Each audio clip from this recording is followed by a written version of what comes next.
নমস্কার, শুভ সন্ধ্যা। শাশ্বতী সিনহা বলছি।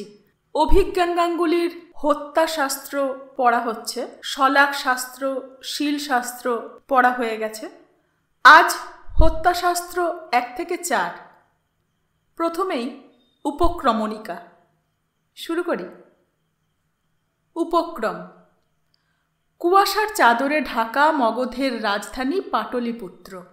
কালো আকাশে ফুটে থাকা তারার অবস্থান জানিয়ে দিচ্ছে সময় রাত 2য় প্রহর। স্থান নগরের মধ্যে অবস্থিত একটি পতিতাপল্লী। আলো আঁধারিতে ঢাকা সড়কে দাঁড়িয়ে আছে কিছু নারী, অপেক্ষায় কখন কোনো পুরুষ তাদের একটা রাত কিনে নেবে অর্থের বিনিময়ে। দূর থেকে ঘোড়ার খুরের আওয়াজ আসছে। অভাবী এই রমণীরা আশায় বুক বাঁধে। খিদে আর অভাবের সামনে লজ্জা, সম্মান এই কথাগুলো বড় ঠুনকো। মুখ ঢাকা এক ঘোড়সওয়ার বেরিয়ে আসে কুয়াশা সরিয়ে। মেয়েদের কাছে এসে গতি ধীর করে সে।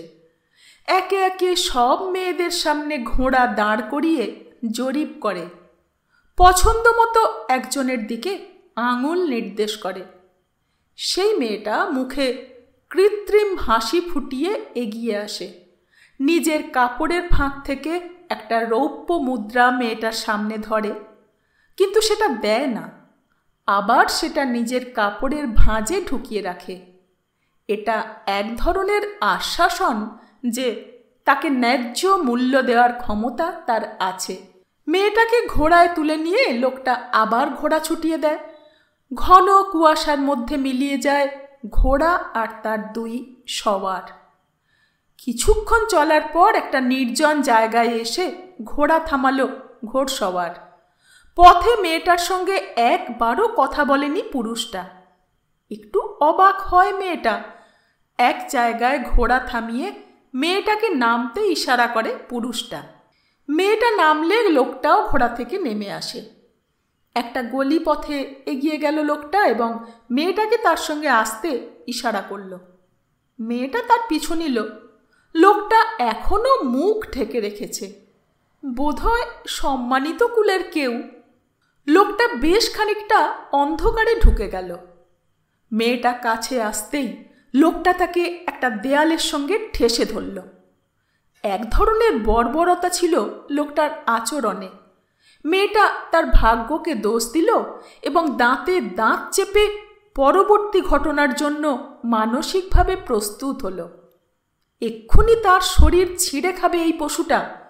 চোখ বন্ধ করে প্রমাদ গণল, কিন্তু পরক্ষণেই বুঝল যে কিছু একটা ভুল হচ্ছে, কারণ লোকটার একটা হাত তার মুখ চেপে ধরেছে। চোখ খুলতেই মেয়েটা দেখতে পেল লোকটার হাতে কিছু একটা চকচক করছে। এ কি?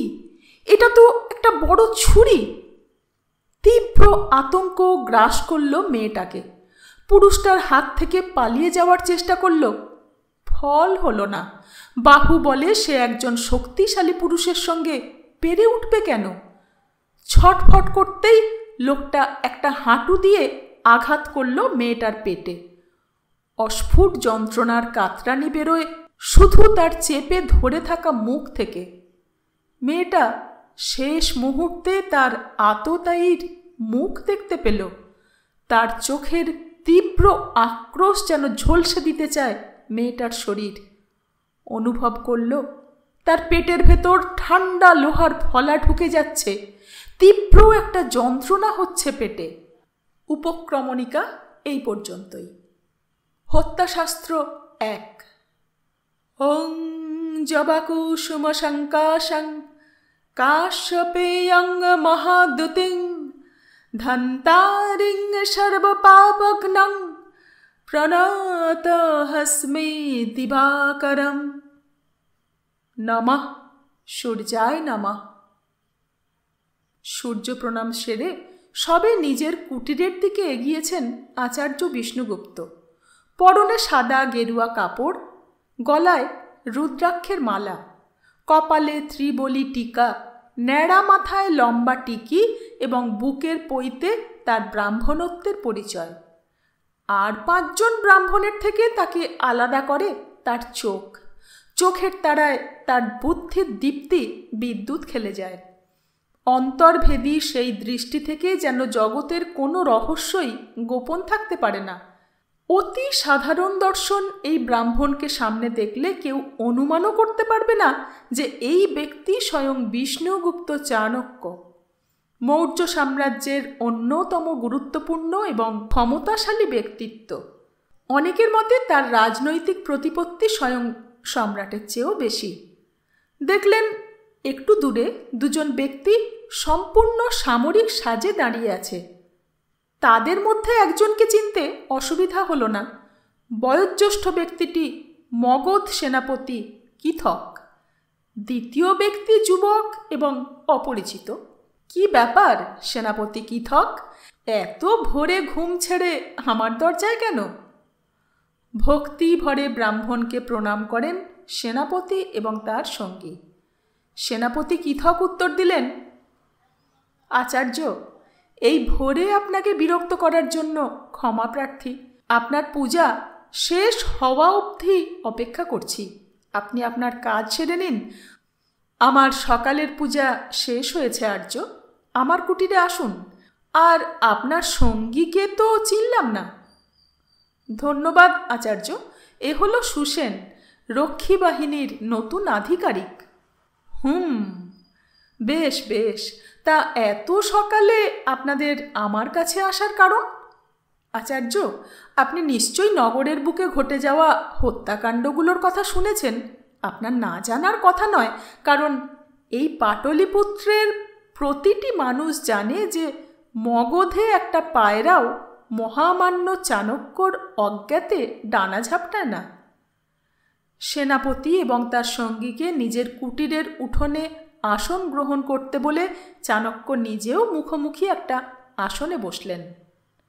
ওহে বীর কিথক, আপনি আমার ক্ষমতা আর একটু বেশিই অনুমান করে ফেলেছেন। আমি এখন রাজকার্য থেকে সম্পূর্ণ অবসর নিয়ে আমার জীবনের সকল অর্জিত জ্ঞান এবং অভিজ্ঞতা লিখিত রূপে অর্থশাস্ত্রতে একত্রিত করার কাজে সম্পূর্ণ মনোনিবেশ করেছি। সম্রাট, রাজ্য সব আসে যায়, শুধু জ্ঞান চিরস্থায়ী হয়। খানিক চুপ থেকে আবার চাণক্য বললেন, তবে আপনার প্রশ্নের উত্তরে বলি, হ্যাঁ, আমি রূপজীবী রমণীদের হত্যার ঘটনা শুনেছি। ইতিমধ্যে 2 জন রমণীকে রাতের অন্ধকারে হত্যা করেছে এক অজানা আততায়ী, সে সংবাদ আমার কানে এসেছে। এইবার সুসেন নামের যুবকটি বলল, আচার্য, কাল রাতে আরও একটা ঘটনা ঘটে গেছে। সে কি? আবার এত পাহারার ব্যবস্থা থাকা সত্ত্বেও? কিথক উত্তর দিল, সেটাই আশ্চর্যের বিষয় আচার্য, সেই কারণেই আপনার কাছে আসা। এইবারের ঘটনা ঘটেছে নগরের উত্তরে। আমি যদিও আগের 2টো ঘটনার কথা শুনেছি, তবু আপনার থেকে আরও একবার শুনতে চাই আগের 2টো হত্যার বিষয়ে আপনার তদন্তে কি কি তথ্য উঠে এসেছে।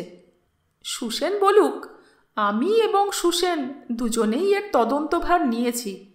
সুসেন গুছিয়ে বলুক প্রথম থেকে। একটু গুছিয়ে নিয়ে সুসেন শুরু করে। প্রথম ঘটনাটা 2 মাস আগে ঘটে।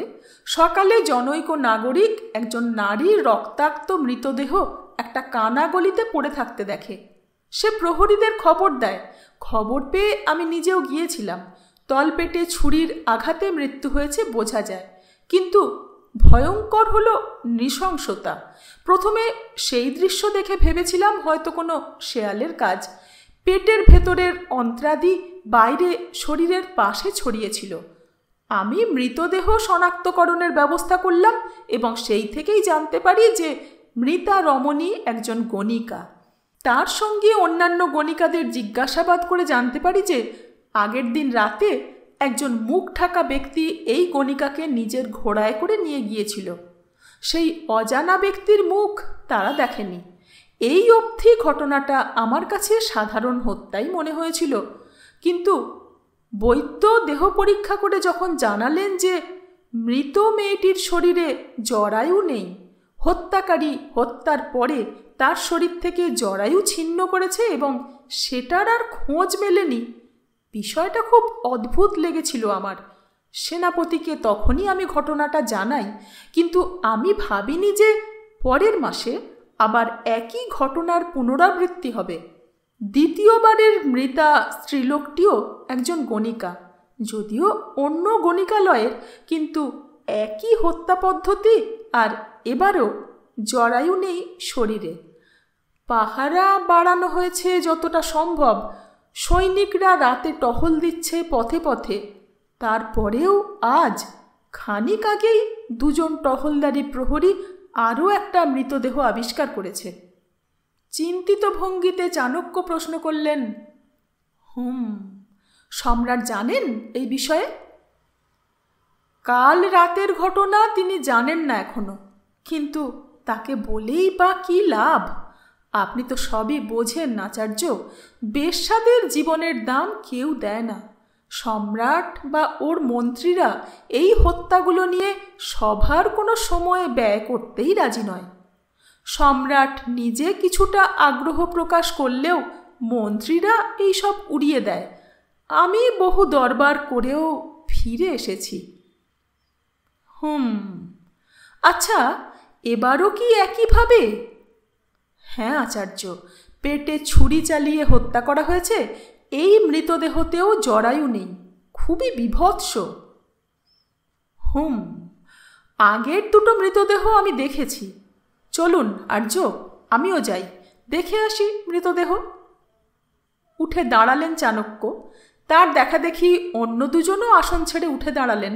কীথক বললেন, আপনি স্বচক্ষে মৃতদেহ দেখতে চাইবেন অনুমান করেই আমি সঙ্গে আপনার জন্য একটা ঘোড়া এনেছি। আপনি বিচক্ষণ সেনাপতি, ধন্যবাদ। একটু অপেক্ষা করুন। চাণক্য কুটিরে ঢুকলেন এবং খানিক বাদেই কাঁধে একটা কাপড়ের ঝোলা নিয়ে বেরিয়ে এলেন। চলুন যাওয়া যাক। 2. গলিপথের মুখে সাধারণ নাগরিকরা ভিড় করে দাঁড়িয়ে আছে। প্রহরীরা তাদের মূল ঘটনাস্থল থেকে যতটা সম্ভব দূরে রাখার চেষ্টা করছে। 3টে ঘোড়া এসে সেখানে থামল। তাদের দেখেই দুজন সৈনিক ভিড় সরিয়ে জায়গা করে দিতে এগিয়ে গেল। সেনাপতি কীথক, সুসেন এবং চাণক্য ঘোড়া থেকে নামলেন। তাদের এগিয়ে যাওয়ার জন্য লোকে জায়গা করে দিল। সৈনিকদের সঙ্গে তারা দুজন গলির দিকে এগিয়ে গেলেন। অন্ধ গলির শেষ মাথায় এক স্ত্রীলোকের মৃতদেহ পড়ে আছে। চারিদিকে রক্ত জমাট বেঁধে আছে। আড়াআড়িভাবে মেয়েটার পেট চেরা হয়েছে ধারালো কোনো অস্ত্র দিয়ে। শরীরের আভ্যন্তরীণ কিছু অংশ বাইরে বেরিয়ে আছে। বোঝা যায় কেউ ক্ষতর মধ্যে হাত ঢুকিয়ে কিছু খুঁজেছে। ভেতরের অন্ত্র বাইরে বেরিয়ে আছে। খুব নির্মমভাবে তাকে হত্যা করা হয়েছে। মেয়েটার দেহে সস্তা গয়না আর রঙিন পোশাক। উগ্র স্বাদ চোখে পড়ে মেয়েটার মুখে ও শরীরে। অনুমান করা যায় এই মেয়েটাও একজন রূপোপজীবিনী। চাণক্য মৃতদেহর সামনে ঝুঁকে পড়লেন। পরীক্ষা করতে লাগলেন মৃতদেহ। একবার মৃতদেহর একটা হাত নাড়িয়ে দেখলেন। উঠে দাঁড়িয়ে চাণক্য বললেন, মৃতার মুখের ওপর চাপ দেওয়ার দাগ স্পষ্ট। আততায়ী তার মুখ চেপে ধরেছিল যাতে চিৎকার না করতে পারে। একবার আশেপাশে চোখ বুলিয়ে আবার বললেন, এইখানে কারুর কিছু শুনতে বা দেখতে পাওয়ার সম্ভাবনাও ক্ষীণ। হত্যা করার উপযুক্ত জায়গায় বটে। মৃতদেহ যতটা শক্ত হয়েছে আর রক্তপাতের পরিমাণ থেকে অনুমান করতে পারি রাত 2য় প্রহর নাগাদ হত্যা করা হয়েছে। সাজ পোশাক থেকে অনুমান করা যায় আগের 2 অভাগিনীর মতোই এই মেয়েটিও গণিকা। কিন্তু সবকটা হত্যাকাণ্ডেই একটা বিষয় বিশেষভাবে লক্ষণীয়। কীথক প্রশ্ন করলেন, কি বিষয় আচার্য? মৃতার শরীরে এক নজরে কোনো বলপূর্বক আঘাতের চিহ্ন নেই এবং শরীরে পোশাক প্রায় নিখুঁত আছে। অর্থাৎ অনুমান করা যায় এই রমণীটিকেও ধর্ষণ করা হয়নি। আগের দুটো ক্ষেত্রেও একই ব্যাপার লক্ষ্য করা গেছে। বৈদ্য নিশ্চিতভাবেই জানিয়েছে যে মৃত্যুর আগে মৃতাদের সঙ্গে কোনো রকম শারীরিক সঙ্গম করা হয়নি, তাই নয় কি? হ্যাঁ, আগের হত্যাগুলোর ক্ষেত্রেও এই জিনিস লক্ষ্য করেছি আমি, এক্ষেত্রেও তাই মনে হচ্ছে। এইটা কিন্তু সত্যিই একটা জরুরি বিষয়। কেন আচার্য? প্রশ্নটা সুসেন করল। চাণক্য মৃতদেহর থেকে চোখ না সরিয়েই উত্তর দিলেন, এটা থেকে হত্যাকারীর মনস্তত্ত্বর একটা দিক উঠে আসে। এর অর্থ হত্যাকারী শুধুমাত্র হত্যা করতেই এই মেয়েদের নিয়ে আসে। সাধারণ অপরাধীর মনস্তত্ত্ব কিন্তু তা হয় না। সাধারণত এরকম অপরাধের ক্ষেত্রে এটাই লক্ষ্য করা যায় যে কোনো নারীকে হত্যার আগে তাকে ধর্ষণ করা হয়ে থাকে। এখানে আমরা তার ব্যতিক্রম দেখছি। এর কারণ কি হতে পারে বলে আপনার মনে হয় আচার্য? একটু চিন্তিতভাবে চাণক্য বললেন, হত্যাকারী পুরুষটি কোনো মানসিক কারণে এটা করে না। কি সে কারণ তা আমার জানা নেই। হয়তো সে অক্ষম, অথবা অথবা অথবা সে একজন নারী। চমকে ওঠেন সুসেন ও কিথক। কিথক অবিশ্বাসের সুরে বলেন, এই নৃশংস হত্যাকাণ্ড একজন নারীর পক্ষে ঘটানো সম্ভব আচার্য? আমার কিন্তু তা মনে হয় না। নারীদের পক্ষে কি কি সম্ভব তা স্বয়ং বিষ্ণুও অনুমান করতে পারে না আর্য। তদন্তর ক্ষেত্রে সব ধরনের সম্ভাবনার কথা ভেবে এগোনোটাই বুদ্ধিমানের কাজ। তবে এটাও সত্যি যে নারীদের অস্ত্র হলো বিষ। বিশেষ প্রয়োজন ছাড়া নারীরা রক্তাক্ত পদ্ধতি সাধারণত বেছে নেয় না।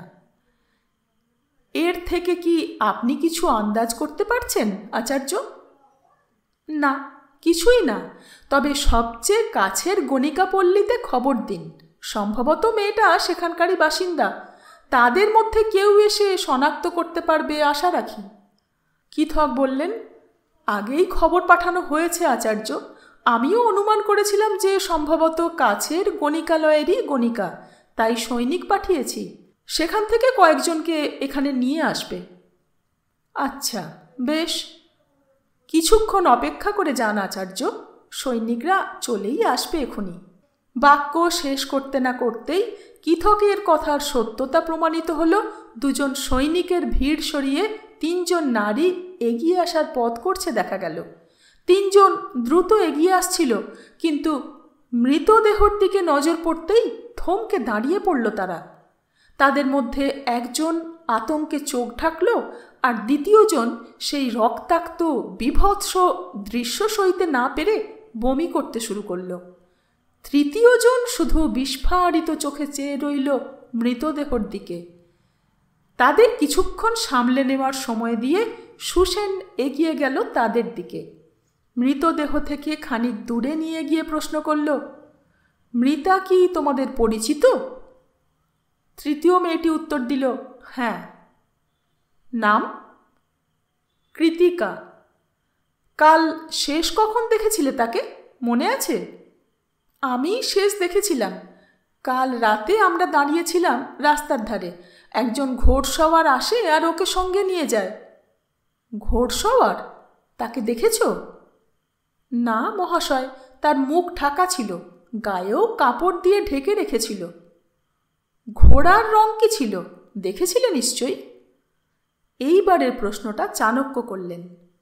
উত্তর এলো, হ্যাঁ ব্রাহ্মণদেব, কালো ঘোড়া ছিল। অশ্বারোহীর উচ্চতা বা দেহের গঠন কিছু দেখেছিলে? বলিষ্ঠ চেহারা, ঘোড়া থেকে সে নামেনি, তাই উচ্চতা ঠিক বলতে পারি না। গভীর কুয়াশার কারণে কোনো কিছুই স্পষ্ট দেখা যাচ্ছিল না কাল রাতে। সুসেন এবং কিথক আরও কিছু প্রশ্ন করল তিনজনকেই, তবে বিশেষ কোনো নতুন তথ্য পাওয়া গেল না। তাদের বিদায় দিয়ে চাণক্যর দিকে ফিরলেন কিথক। আচার্য, আমাদের পরবর্তী পদক্ষেপ কি নেওয়া উচিত বলে আপনার মনে হয়? খানিক ভেবে চাণক্য বললেন, 3টে হত্যা ইতিমধ্যে হয়ে গেছে। তিন ক্ষেত্রেই মৃতা একজন নারী এবং গণিকা, একইভাবে হত্যা করা হয়েছে এবং এই ক্ষেত্রেও সম্ভবত জরায়ু কেটে বের করে নেওয়া হয়েছে। এর বিহিত হওয়া দরকার। পাহারা ব্যবস্থা দ্বিগুণ করুন। আপনি নিজে এই বিষয়টা দেখুন সেনাপতি কিথক। যথা আজ্ঞা আচার্য। আপনার কি অভিমত? এই তিনটে হত্যা একই ব্যক্তি করেছে? তাই তো অনুমান সেনাপতি। আমারও তাই মনে হয়। সম্ভবত কোনো উন্মাদ হত্যাকারী। অথবা কোনো গূঢ় উদ্দেশ্য নিয়ে চলা ব্যক্তি। সবই সম্ভব। এই তিন মৃতা গণিকার বিষয়ে সমস্ত খবর আমার চাই। আমি এই বিষয়টা দেখছি। ইতিমধ্যে আপনি এই মেয়েটার মৃতদেহ সৎকারের ব্যবস্থা করুন। কিছুক্ষণ থেমে মৃতদেহর প্রতি করজোড়ে প্রার্থনা করলেন চাণক্য। বললেন, জীবদ্দশায় মানুষ যেভাবেই জীবন নির্বাহ করে থাকুক না কেন, মৃত্যুতে সব মানুষ সমান হয়ে যায়। তাই সেনাপতি, আপনি খেয়াল রাখবেন যেন মৃতর প্রতি কোনো রকম অসম্মান দেখানো না হয়। 3. নিজের কুটিরে বসে লেখালেখিতে ব্যস্ত ছিলেন চাণক্য। এমন সময় কুটিরের বাইরে ঘোড়ার খুরের শব্দ পেলেন, আর তারপরেই অতি পরিচিত কণ্ঠের ডাক ভেসে এলো। আচার্য! এসো হে জীবসিদ্ধি। শিষ্যর গলা শুনে তিনি মনে মনে প্রসন্ন হলেন। তিনি অনুমান করেছিলেন আজ জীবসিদ্ধি নির্ধারিত সময়ের আগেই আসবে। জীবসিদ্ধিকে তিনি সেই সময় থেকে চেনেন যখন তিনি তক্ষশিলার আচার্য ছিলেন। ওর প্রিয় 6 ছাত্রর মধ্যে চন্দ্রগুপ্ত ও জীবসিদ্ধি অন্যতম। চন্দ্রগুপ্তকে সিংহাসনে বসিয়ে চাণক্য কিছুকাল নিজে প্রধানমন্ত্রীর পদে আসীন ছিলেন। এরপর সাম্রাজ্যে শান্তি প্রতিষ্ঠা হলে তিনি অন্যান্য মন্ত্রী ও অমাত্যদের ওপর দায়িত্ব দিয়ে রাজকার্য থেকে অবসর নেন। রাজমহল ছেড়ে অদূরেই এক নিরিবিলি জায়গায় কুটির বানিয়ে বসবাস শুরু করেন। বাকি শিষ্যরা বিভিন্ন প্রদেশে আলাদা আলাদা দায়িত্বে বহাল হলেও জীবসিদ্ধি চাণক্যর থেকে দূরে যেতে রাজি হল না। অবসর জীবনে এই শিষ্যই তার ছায়াসঙ্গী হয়েছে। তাতে সম্ভবত সম্রাট চন্দ্রগুপ্তরও কিছুটা ইন্ধন ছিল। তারা কেউই চাননি তাদের গুরু একলা নীরবে জীবনযাপন করুন। জীবসিদ্ধি রোজই একবার অন্তত আসে কারণে অকারণে। গুরুদেবের নিত্য প্রয়োজনীয় সামগ্রী নিয়ে আসার দায়িত্ব সেই পালন করে স্ব ইচ্ছায়। ভেতরে ঢুকতেই চাণক্য বললেন, জানতাম আজ তুমি আসবেই, সন্ধ্যার আগেই আসবে। ধারণা করতে পারি যে সেনাপতি কিথক যে আমার কাছে সকালে এসেছিল সে সংবাদ তোমার কানে পৌঁছে গেছে ইতিমধ্যে। পুরনো প্রবৃত্তি এখনো ছাড়তে পারলে না দেখছি। চাণক্যর কৌতুকের ইঙ্গিত জীবসিদ্ধির অতীতের জীবন। নন্দ সাম্রাজ্যকালে জীবসিদ্ধি ছিল এই পাটলিপুত্রে চাণক্যর গুপ্তচর। শত্রু শিবিরের হৃদয় থেকে সমস্ত গুরুত্বপূর্ণ তথ্য সংগ্রহ করে গুরুর কাছে পাচার করত সে। সমস্ত গুরুত্বপূর্ণ ঘটনার খবর সে রাখত সেই থেকেই। তাই গুরুর মৃদু কৌতুকের উত্তরে জীবসিদ্ধি হেসে উত্তর দিল, সেনাপতি কিথকের সঙ্গে একটু আগেই আমার দেখা হয়েছে, তিনিই বলেছেন। আসন গ্রহণ করল জীবসিদ্ধি। কাঁধ থেকে কাপড়ের ঝোলা নামিয়ে সেটা থেকে নতুন দোয়াতের কালি বের করে চাণক্যর 4 পায়ের ওপর নামিয়ে রাখল। প্রসন্ন মনে চাণক্য বললেন, বেশ বেশ, ভুলে যাওনি তবে? আজ এটা না পেলে কাল সকালে আর লেখা হতো না। জীবসিদ্ধি ঝোলা থেকে তালপাতায় মোড়া একটা বড় জিনিস বের করল। সেটা খুলে এগিয়ে দিল চাণক্যর দিকে। গুড়। মিষ্টি খাবার দাবারের প্রতি তার গুরুদেবের আকর্ষণের কথা তার অজানা নয়।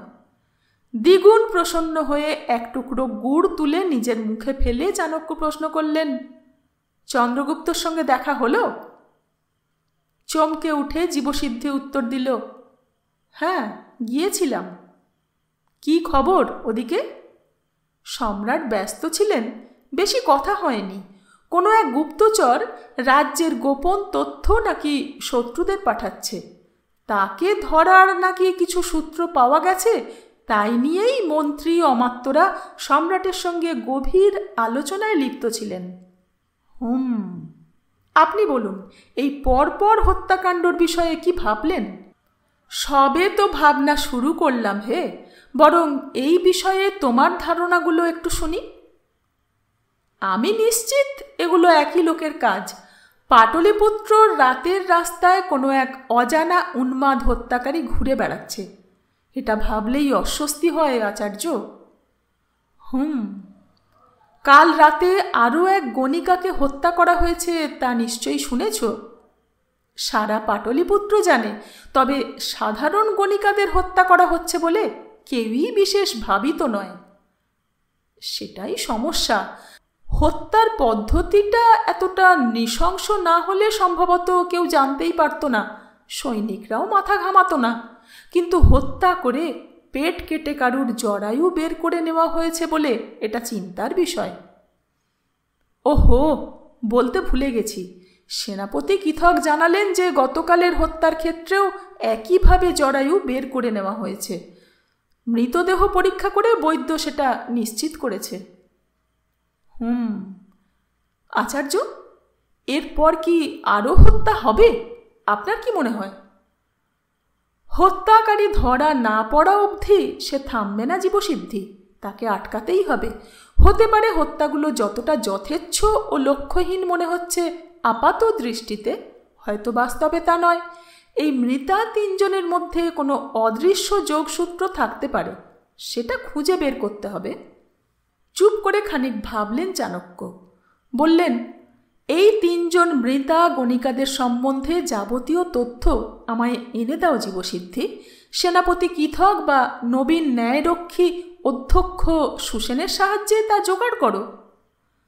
কি ধরনের তথ্য আপনি চাইছেন আচার্য? কোন কোন গণিকালয়ে তাদের আসা যাওয়া ছিল, গত 3 মাসে তাদের গতিবিধি এবং সবচেয়ে জরুরি তথ্য তাদের সাম্প্রতিক পুরুষ সঙ্গীদের নাম। এদের মধ্যে কোনো একজন বিশেষ পুরুষের নাম যদি থাকে, তবে সেটাই হবে এই রহস্যের প্রথম সূত্র। বেশ আচার্য, আমি এই তথ্য এনে দেব আপনাকে, আমায় কয়েকদিন সময় দিন। আর একটা গুড়ের টুকরো মুখে নিয়ে চাণক্য বললেন,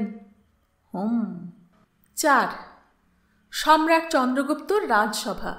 সিংহাসনে আসীন স্বয়ং সম্রাট। অমাত্য পরিষদের সঙ্গে ওর বিশেষ জরুরি বৈঠক চলছে। তখনই একজন প্রহরী ঢুকে মাথা ঝুঁকিয়ে অভিবাদন জানালো সম্রাটকে। চন্দ্রগুপ্তর নির্দেশ ছিল যেন জরুরি বৈঠকের মাঝে কেউ তাদের বিরক্ত না করে। তারপরেও এই প্রহরী প্রবেশ করায় সম্রাট খানিক অসন্তুষ্ট হলেন। তার অসন্তোষ টের পেয়েই সম্রাটের ক্ষোভ থেকে রক্ষা পেতে সৈনিক দ্রুত বলল, ক্ষমা করবেন সম্রাট, আচার্য চাণক্য আপনার সাক্ষাৎ প্রার্থী, তাই আসতেই হলো, আমি দুঃখিত। আহ, তা ওকে বাইরে কেন অপেক্ষা করিয়ে রেখেছ? বলেছি না, আচার্য যখনই আসবেন তখনই যেন তাকে প্রবেশ করতে দেওয়া হয়, আমার আদেশের অপেক্ষা করবে না। ক্ষমা করবেন সম্রাট। প্রহরী সভা ত্যাগ করার কয়েক মুহূর্ত পরেই সব আওয়াজ ছাপিয়ে বাইরে থেকে খড়মের আওয়াজ শোনা গেল। সভায় প্রবেশ করলেন চাণক্য, তার পেছনে একটু দূরত্বে জীবসিদ্ধি। আচার্যকে দেখেই সম্রাট চন্দ্রগুপ্ত এবং অন্যান্য সভাসদরা নিজের আসন ছেড়ে উঠে দাঁড়ালেন। চাণক্য এগিয়ে এসে সভাঘরের মাঝামাঝি দাঁড়িয়ে সকলের উদ্দেশ্যে অভিবাদন জানালেন এবং তারপর চন্দ্রগুপ্তর দিকে চেয়ে বললেন, সম্রাট, আপনার সঙ্গে আমার কিছু কথা আছে। সম্রাট হাত তুলে নির্দেশ দিলেন, একান্ত। সম্রাটের নির্দেশ পেতেই সভা ছেড়ে অমাত্যরা একে একে বেরিয়ে গেল। চাণক্য অপেক্ষা করলেন যতক্ষণ না সভাকক্ষে 3 জন মাত্র অবশিষ্ট রইল, চন্দ্রগুপ্ত, জীবসিদ্ধি এবং তিনি স্বয়ং। দরবার খালি হতে চন্দ্রগুপ্ত নিজের সিংহাসন বেদি ছেড়ে নেমে এলেন। প্রথমেই নিজের গুরুর পা ছুঁয়ে প্রণাম করলেন। চাণক্য আশীর্বাদী মুদ্রায় বললেন, উৎকৃষ্ট ভারতম সদা সুমতি ভাবা। গুরুর আশীর্বাদ পেয়ে উঠে দাঁড়িয়ে চন্দ্রগুপ্ত জীবসিদ্ধিকে আলিঙ্গন করল। জনসমক্ষে তারা রাজা এবং সাধারণ প্রজা হলেও একান্তে তারা আজও গুরুভ্রাতা। তক্ষশিলা বিশ্ববিদ্যালয়ে তারা দুজনেই চাণক্যর আশ্রমের সহপাঠী ছিল একসময়।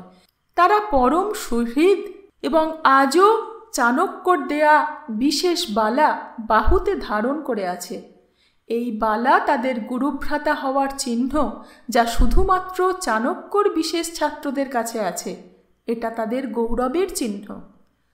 চন্দ্রগুপ্ত নিজের গুরুর দিকে ফিরে মৃদু হেসে বললেন, গুরুদেব, আপনার সঙ্গে অনেক দিন দেখা করার সুযোগ হয়নি বলে আমি জানি আপনি মনক্ষুণ্ণ, কিন্তু গত 1 মাস ধরে রাজ্যপাটের এমন একটা সমস্যা নিয়ে এতটাই ব্যস্ত হয়ে আছি যে... কথার মাঝেই বাধা দিয়ে চাণক্য বললেন, আমি মোটেই ক্ষুণ্ণ নই চন্দ্রগুপ্ত। ধন্য সেই রাজা আর তার প্রজা, যাদের রাজা ব্যক্তিগত কাজ এবং বিশ্রামকে উপেক্ষা করে দেশের কাজকে প্রাধান্য দেয়। রাজ্যপাটই তোমার প্রথম এবং প্রধান ধর্ম, সম্রাট। ধন্যবাদ আচার্য, তবে আপনি কোনো বিষয় নিয়ে ক্ষুণ্ণ তা অনুমান করতে পারি। আমি জানি আজকে আপনার এখানে আসার কারণ কি। আপনি রাজধানীতে ঘটে যাওয়া হত্যাকাণ্ডগুলো নিয়ে চিন্তিত। ঠিক অনুমান করেছ। আমি জানতে চাই যে তুমি এই বিষয়ে কি ভেবেছ। কেন সভায় এই নিয়ে কোনো রকম আলোচনা গত কয়েক মাস ধরে হয়নি? আচার্য, বিশ্বাস করুন, আমি নিজেও যথেষ্ট ভাবিত এই হত্যাকাণ্ডের ব্যাপারটা নিয়ে, কিন্তু গত কয়েক মাস একটা গভীর সমস্যা নিয়ে প্রচণ্ড ব্যস্ত থাকতে হয়েছে। আমার অমাত্যরাও সেদিকেই পুরো মনোযোগ দিয়েছে। আগের দিন ভাই জীবসিদ্ধিকে তো জানিয়েছিলাম। আপনাকে নিশ্চয় সেই কথা ভাই জানিয়েছে। গুপ্তচরের বিষয়টা আমি জানি। হ্যাঁ আচার্য, আমাদের সামরিক কিছু গূঢ় তথ্য শত্রু দেশের কাছে পৌঁছে যাচ্ছে, কিন্তু তা কিভাবে অথবা কার দ্বারা পাচার হচ্ছে আমরা তা এখনো নিশ্চিত নই। কিন্তু সন্দেহ করা যায় যে আমাদের উচ্চ পদের কোনো মন্ত্রী বা আধিকারিক গুপ্তচর বৃত্তিতে লিপ্ত। সমস্যা গম্ভীর। কিন্তু সম্রাট, তুমি কি সব প্রজার রাজা নও? একজন আদর্শ সম্রাট অনেকটা তার প্রজাদের বাবার মতো। বাবা কখনো নিজের সন্তানদের মধ্যে প্রভেদ করে না চন্দ্রগুপ্ত। গণিকাপল্লীর সেই রমণীরাও কিন্তু তোমারই প্রজা। তাদের সুরক্ষার ভারও তোমারই। আমি আপনার সঙ্গে সম্পূর্ণ সহমত আচার্য। আমি সেই কারণেই রাতের পাহারা দ্বিগুণ করে দিয়েছি। পাটলিপুত্রর সমস্ত গণিকার বাড়িতে আমি সৈনিক পাঠিয়ে তাদের নির্দেশ দিয়েছি যে রাতের প্রথম প্রহরের পরে কেউ যেন নিজের বাড়ি ছেড়ে পথে না বের হয়। সন্দেহজনক কাউকে দেখলেই তাকে জিজ্ঞাসাবাদ করা হয়। স্বয়ং সেনাপতি কিথককে আমি এই তদন্তভার দিয়েছি। নিজের কাজে সে যথেষ্ট দায়িত্বশীল। আমি তাকে নির্দেশ দিয়েছি যে সে যেন নিজে রাতপাহারার এলাকাভিত্তিক প্রহরীদের তালিকা বানায়। পুরো নগরীতে একই সঙ্গে সব জায়গায় প্রহরী দেওয়া সম্ভব না হলেও প্রহর বিশেষে এলাকা ভাগ ভাগ করে পাহারার ব্যবস্থা করেছে সেনাপতি ইতিমধ্যেই। আমি নিজের তরফে চেষ্টার ত্রুটি করছি না গুরুদেব। অন্তর্ভেদী দৃষ্টিতে চন্দ্রগুপ্তর চোখে চোখ রাখলেন চাণক্য। কিছুক্ষণ চুপ করে থেকে সম্রাট একটা দীর্ঘশ্বাস ফেললেন। বললেন, আপনি বিচক্ষণ আচার্য। সাধারণ মানুষ আর অমাত্যদের মনোভাব আপনার অজানা নয়। অতএব আশা করি আমার সমস্যাটা আপনি অনুমান করতেই পারছেন।